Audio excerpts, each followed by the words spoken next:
আসসালামু আলাইকুম ওয়া রাহমাতুল্লাহ। প্রিয় অষ্টম শ্রেণীর শিক্ষার্থীরা, মেজিনিয়াস বিডি পক্ষ থেকে তোমাদের সকলকে স্বাগতম। প্রিয় শিক্ষার্থীরা, আজকে আমরা অনুশীলনী 4.3 এর উৎপাদ ও বিশ্লেষণ করা এই অংশটি থেকে 34 নং প্রশ্নটি তোমাদের সাথে আলোচনা করব। প্রিয় শিক্ষার্থীরা, তাহলে চলো আমরা আমাদের মূল আলোচনায় ফিরে যাই, আমরা দেখি অঙ্কটি কিভাবে সহজে সমাধান করা যায়। প্রিয় শিক্ষার্থীরা, প্রথমে আমরা লিখে নিব যে আমাদের প্রদত্ত রাশি, আমাদের যে অঙ্কটি দেওয়া ছিল আমরা লিখে নিব প্রদত্ত রাশি। আমাদের প্রদত্ত রাশি ছিল যে x² minus x minus a plus 1 into a plus 2।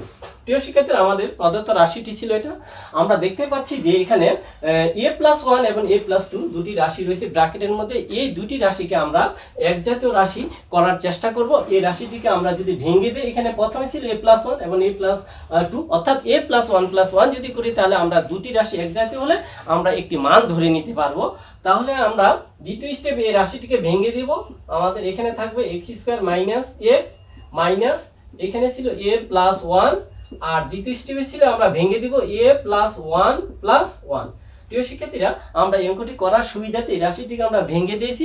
আর এখন আমরা a প্লাস 1 এবং a প্লাস 1 এই দুটি a প্লাস 1 কে আমরা একটি নির্দিষ্ট মান ধরে নিব। যে আমরা ধরতে পারি যে মনে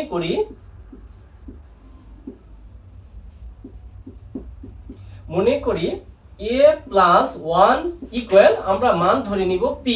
এটা a প্লাস 1 এর মান আমরা ধরে নিছি p। যদি p হয় তাহলে প্রদত্ত রাশি হবে। অতএব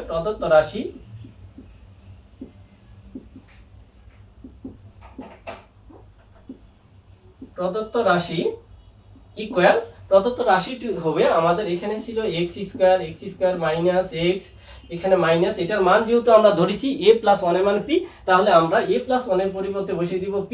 আর এখানে a প্লাস 1 প্লাস 1, তাহলে a প্লাস 1 এর মান হলো p, তাহলে p প্লাস 1 এটার মান হয়ে যাবে p plus 1 equal x² minus x minus. প্রিয় শিক্ষার্থীরা, আমরা যেহেতু p এখানে গুণন অবস্থা রয়েছে আমরা p দিয়ে গুণন করব। p কে p দিয়ে গুণন করলে হয় p², তাহলে আমরা লিখে দিব এটা p², আর প্লাস মাইনাসে মাইনাস হবে p, আমরা p দিয়ে 1 কে গুণন করলে হবে p। এখন আমরা দেখতে পাচ্ছি এখানে যদি আমরা রাশিটিকে সাজিয়ে লিখি, তাহলে সাজিয়ে লিখলে পাবো x² minus p² minus x minus p। প্রিয় শিক্ষার্থীরা, আমরা দেখতে পাচ্ছি এখানে x² মাইনাস p² অর্থাৎ a² মাইনাস b² এর সূত্র পড়ছে, সেটা হলো a² মাইনাস b² এর সূত্র হলো a plus b into a minus b। এখানে a² minus b² a plus b into a minus b। অনুরূপভাবে এখানে a² মাইনাস b² অর্থাৎ x² মাইনাস p²। এখানে a বলতে x কে আর b বলতে p কে বোঝানো হচ্ছে, তাহলে a² মাইনাস b² এর সূত্রটি হবে a plus b into a minus b x minus p।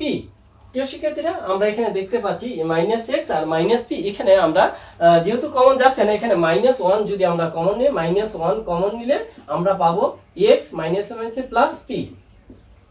প্রিয় শিক্ষার্থীরা, এখানে আমরা দেখতে পাচ্ছি x প্লাস p আর x প্লাস p। এখানে x প্লাস p কমন যাচ্ছে, আমরা কমন নিব আবার যে x প্লাস p।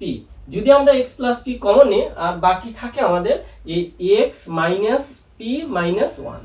প্রিয় শিক্ষার্থীরা, যেহেতু এখানে p এর মান রয়েছে, আমরা এখানে p এর মানটি বসিয়ে দিব। ইকুয়াল মানটি বসালে পাবো x প্লাস p এর মান ছিল a প্লাস 1 ইনটু আবার এখানে আমরা p এর মানটি বসাবো। এখানে ছিল x মাইনাস p এর মান হবে a। যেহেতু এখানে আগে মাইনাস ছিল, প্লাস মাইনাসে হয়ে যাবে মাইনাস 1, আর ছিল আমাদের মাইনাস 1। পরের স্টেপটা আমাদের হবে x plus a plus 1 into x minus a minus 2। প্রিয় শিক্ষার্থীরা, এই হবে এটার অ্যান্সার। প্রিয় শিক্ষার্থীরা, আশা করছি তোমরা অঙ্কটি বুঝতে পেরেছো। আজকে তাহলে এখানে বিদায় নিতে হচ্ছে। তোমরা সবাই ভালো থাকবে। আসসালামু আলাইকুম ওয়া রাহমাতুল্লাহি ওয়া বারাকাতুহু।